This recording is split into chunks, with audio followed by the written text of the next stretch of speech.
Hi everyone. So this is our third unit, Light and Optics, and our first lesson, What is Light? So our learning goals today, we're going to be looking at what actually light is. So can you explain what light is? Can you talk about what an electromagnetic spectrum is and why we care about it? Radiation, can you explain why radiation can be helpful to us, but why it can also be harmful? And can you describe several different ways that light is produced? So that's everything that we're going to be covering in this lesson. Okay, so light, believe it or not, is a very tricky thing to understand. I don't think we as a species really truly understand it yet, but to try to get a handle on sort of the basics of how it works, first think about what is a wave. So if I show you a short clip here, so this is a game, Real Madrid versus Man United. You can see a wave will be forming in the stands here.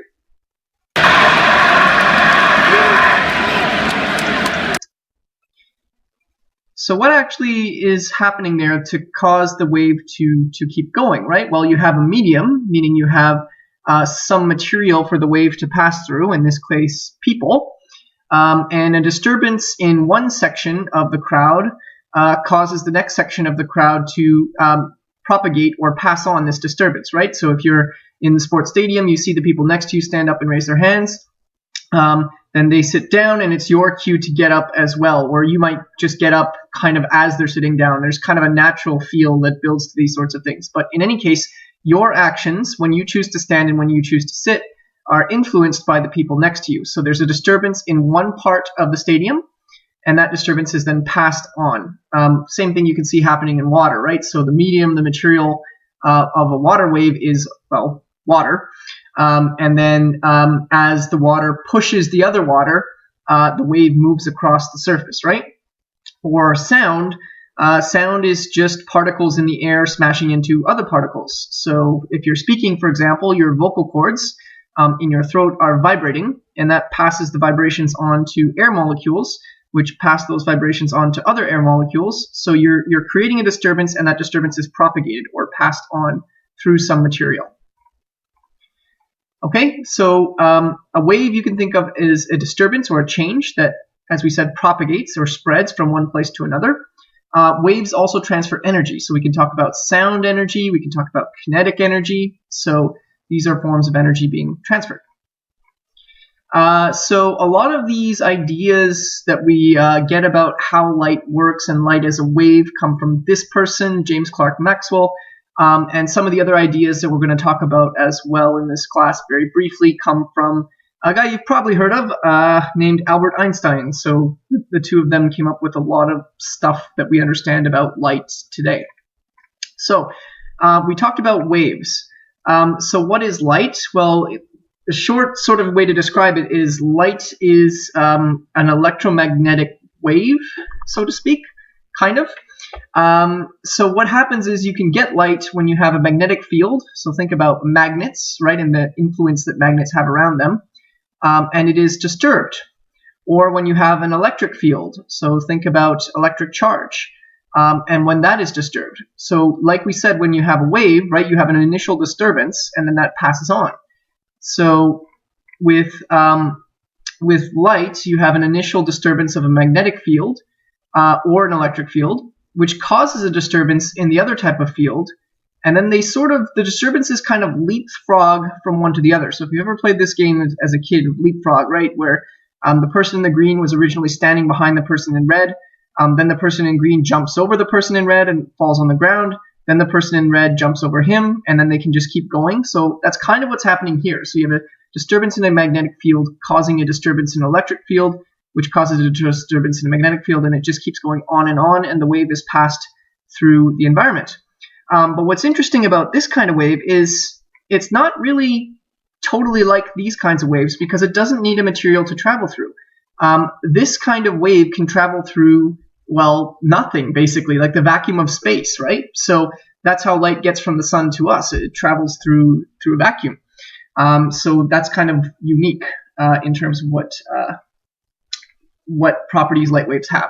So light is a wave then, kind of, but it also behaves like a particle a bit as well. So something like a proton or a neutron or an electron, like a distinct small piece of a mass with a beginning and an end. It kind of behaves like that too. I mean, it doesn't have mass, but it is released in small packets of energy, and we call these packets photons. So a photon is just a very small packet of light energy that travels from one place to another at the speed of light, and it doesn't have any mass. So is light a wave or a particle? It's kind of both. It just travels in discrete energy amounts, but it has wave-like properties. You can propagate it by causing disturbances. There are energies associated with light, so it can be higher energies or lower energies. So it behaves both like a particle and a wave, depending on what you're looking at. Okay, so that's light. Light, we said, is electromagnetic radiation. So what does that mean? So it means you have radiation, which means you have energy traveling through the world without the use of a medium. So it's able to travel through vacuum. That's what we mean by radiation. Although radiation doesn't need to only travel through a vacuum, there is a way it can travel through our atmosphere, for example. We'll talk about that a little bit more later on.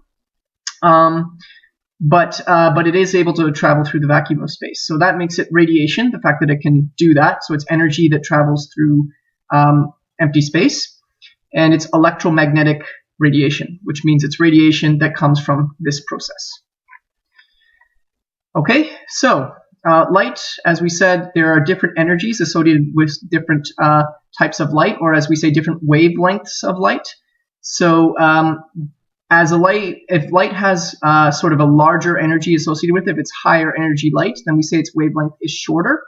If it is higher energy light, if it's higher energy light, its wavelength is shorter. If it is lower energy light, then its wavelength is longer. And the energies and wavelengths that lights can have correspond to the electromagnetic spectrum. So over here, you've got your low wavelength, high energy stuff. Over here, you've got your high wavelength, low energy stuff. And in the middle there, you have visible light. So most of the spectrum is actually outside of what we can see. So the only part of the spectrum we can see is this small region there. And this small region itself extends from here on the higher energy end, the lower wavelength end, to here on the lower energy end, or the higher wavelength end. So red light is lower energy than purple light, and we can see with our eyes roughly between 700 and 400 nanometers, which is the wavelengths that we associate the light energy with. Okay, so we can maybe see now how radiation can be beneficial, right? We need it to see. So visible light is a form of radiation, which is useful to us. We have radiation that has even less waves down here, including some of the wavelengths that you would use for microwaves, that you would use for your Wi-Fi, radio. So how do all these things work, right? They seem like they're invisible. Well, if you had certain kinds of technology, you could see those wavelengths the way that we can see visible light. They do exist. They are spreading out in the world as we speak, right? You're constantly being bombarded by Wi-Fi and radio waves and all these sorts of things, but they're very low energy, so they don't really do anything to you. So lower energy radiation can be very useful, and it can pass information, or we can pick up information in the visible spectrum for use in the real world. Higher energy stuff can be useful too, because higher energy rays can cause certain reactions or processes to happen. But these ones in this area are a little bit more dangerous. They're what we call ionizing radiation. So what is that? Well, ionizing radiation is what, when you have energy, you have light energy that, or light waves that are high energy enough to ionize chemicals in your body, specifically your DNA, or other particles in your cells. So that can cause damage to those cells. And so when you get a sunburn, what's happening is some of these rays, in this case ultraviolet, would be penetrating your skin, and they would be causing reactions to happen in your body because the energy of these rays is high enough to do that. Okay, so that can cause burns, as we talked about in the biology unit. If you cause DNA damage with this sorts of things, then you can change the instructions inside that DNA, which could lead to cancer. So this kind of stuff is dangerous. Not likely to lead to this outcome over here. More likely to lead to this one. But kind of if you're looking at the Hulk or something like that, that does give you the idea that these things are associated with nuclear processes as well. So you have the sun's rays, which can be ultraviolet, X-rays, which you may have seen in the lab. We have X-rays created in the space as well as gamma rays. But gamma rays you can see in nuclear processes as well. These are the most dangerous. By the way, if you ever want to terrify yourself, look up gamma ray burst. That's something that could happen in space that could kill us all at any instant, but it probably won't happen. Okay. So basically the idea then is you look at this spectrum, what we see is not what we get, because there's a whole bunch of this spectrum that we can't actually see. But some animals can. So for example, if you were to look at a flower, you might see it as what we see on the left here. But if you look at it under different kinds of light, you might see it as what you see on the right here. And it turns out that you can see there's extra little patterns on here that humans are not aware of. So why would these patterns be here? Well, there are animals that are aware of these things. For example, bees, which can see slightly into the ultraviolet. So they might be able to see this pattern, and that might attract them to the flower. Okay. We do take advantage of the fact that there are these other parts of the spectrum out there when we create telescopes. So if you were to look at a galaxy in space, you definitely would not see this. You would see, if you're lucky, a very faint smudge in the sky. The only galaxy you can see out in this part of the world with the naked eye is Andromeda, which you'll just see as a very, very, very faint smudge if you go to a place with very little light. You can see it from the city here if you have a pair of binoculars, but it just looks like a faint smudge. But if you have the Hubble telescope or something that's outside the atmosphere, or at least a telescope that's sufficiently large down here and has the technology that allows it to take these kinds of pictures over a long period of time, you can collect a lot of light and you can generate this photo, which we can see with visible spectrum, right? With our eyes. If our eyes could see for a very long time, we can at least create this picture that we can see with our eyes, right? But you can also have telescopes that pick up light from different spectrums that we can't see. So this is the Andromeda Galaxy here, and you can see it in different wavelengths. So you get sort of different pictures and different ideas about what's going on in those galaxies when you use different wavelengths. So we use this in our technology as well. Okay, finally, how is light produced? So we're going to go over I guess 6 different ways that light can be produced that we typically encounter in our real lives, or at least can. So the first one we're going to go over is incandescence. And if you want to know the basics of what incandescence is, it's just hot things glow. If you heat something up, then particles vibrate, right? Remember particle theories, as things get hotter, you get more vibrations. But we have electrons in those things. And when you shake them, this causes a change in electric field. So remember that if you do that, you can propagate a change in a magnetic field, which causes a change in electric field, and this can send out a wave of light. So we release a wave of light, a wave of electromagnetic radiation.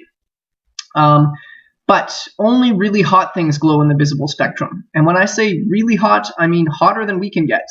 Hot like your oven. So if you heat up an oven or a toaster oven, you will actually see the metal in there glow. So that is incandescence that you're seeing. It's also the basis of incandescent light bulbs. So you're heating up this filament, usually of tungsten, this small little piece of metal in there with electricity, and that heat causes the metal to glow, and that's what produces the light in these old kind of light bulbs.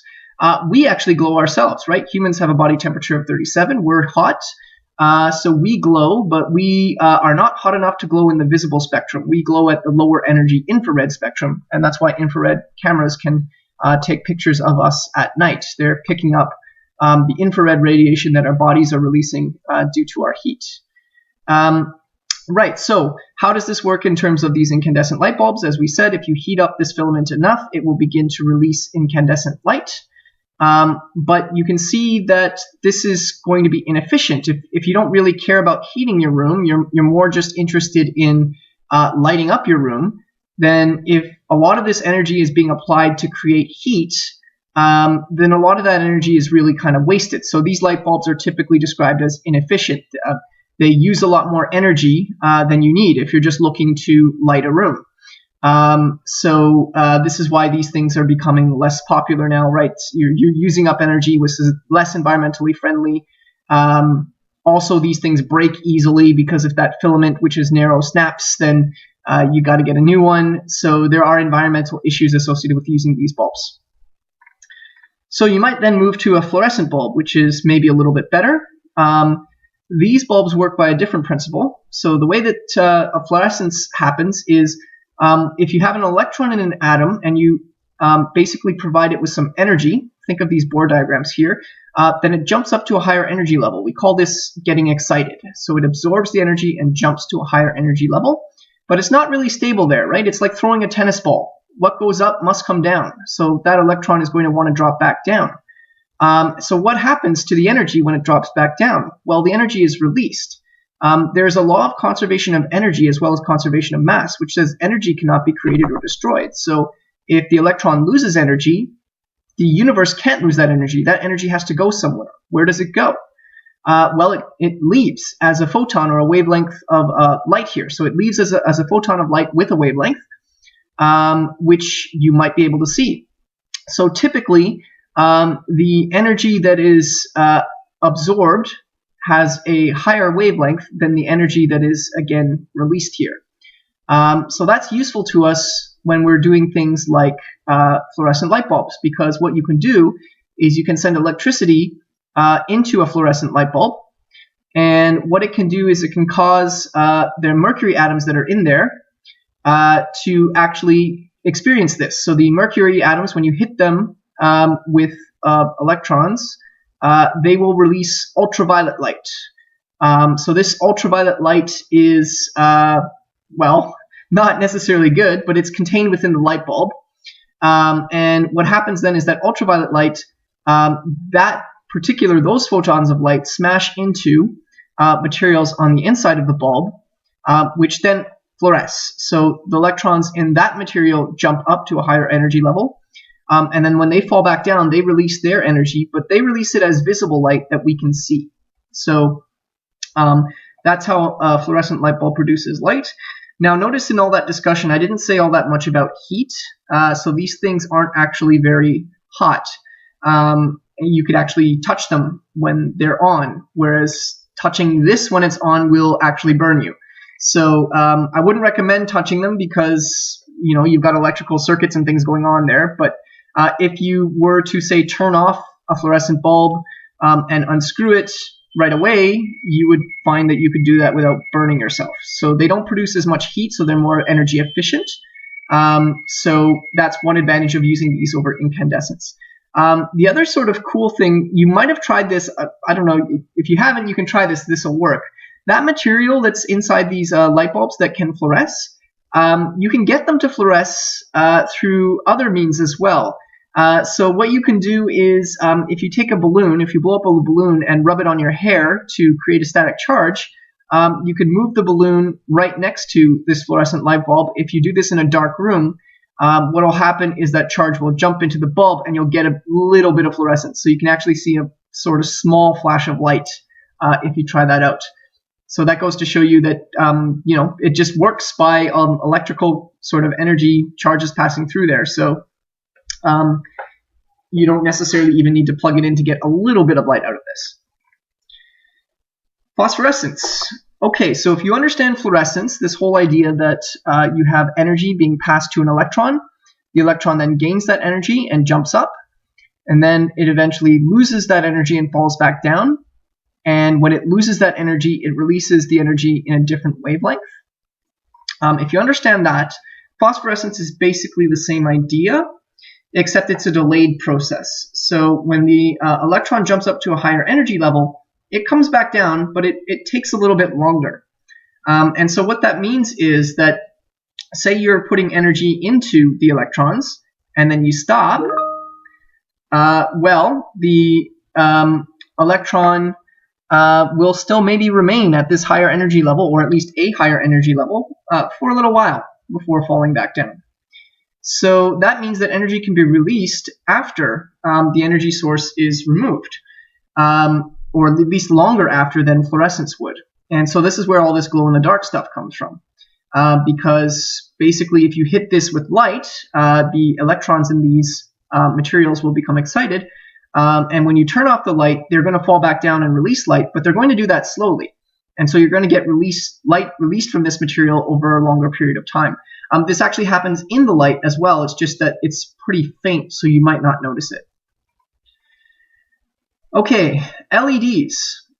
So I wanted to put phosphorescence and fluorescence together because they're so similar. But we've been talking about incandescent bulbs and fluorescent bulbs, so I want to get into LEDs now because that's the other type of light bulb that we often use.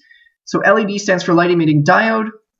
The way these works is a little bit more complicated than we're going to get into in this course. But basically you have specialized material in an LED circuit. So it is a circuit where you're sending electrons around. And when the electrons pass through a certain portion of the circuit, they lose energy. And that lost energy is emitted as photons, as light, right? So again, you're not really applying a lot of heat. So these are incredibly efficient, even more so than fluorescent light bulbs. So they produce light without producing very much heat.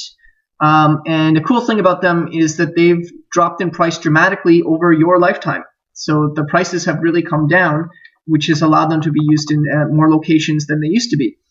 So when I was younger, you would never see these types of things. You would never see really LED streetlights, but we're able to have those now. So those are more energy efficient. When I was younger, and even today, you would have LED clocks though. So LEDs are useful as producing light without producing very much heat. Okay, last couple, chemiluminescence. So chemiluminescence comes about when you have light released from a chemical reaction. So chemical reactions can also cause changes in energy states that produce light. And usually this light is also released without much heat, which is why you can hold a glow stick in your hand when it is lighting. And so glow sticks are examples of chemiluminescence. There's a chemical reaction that happens. So what you have here is you have two chemicals that are going to react to produce light. One in an outer tube and one inside that inner tube. So if you've ever handled a glow stick and you've bent it, right, the way that you cause the light to come out is to bend it. You'll notice that something snaps inside. So that thing that's snapping is that inner tube in there, and that releases the chemical from the inner tube, so it mixes with the chemical in the outer tube, and you get your chemical reaction happening, and that chemical reaction releases the light. So you can tell that this is a chemical reaction because it's affected by the same sorts of processes as chemical reactions. What I mean is if you were to put it in the fridge, you would find that the glow stick lasts longer, but is fainter. And that's because chemical reactions tend to slow down at lower temperatures. Similarly, if you were to put them in hot water, they would get brighter, but they would be used up faster because chemical reactions tend to happen faster at higher temperatures.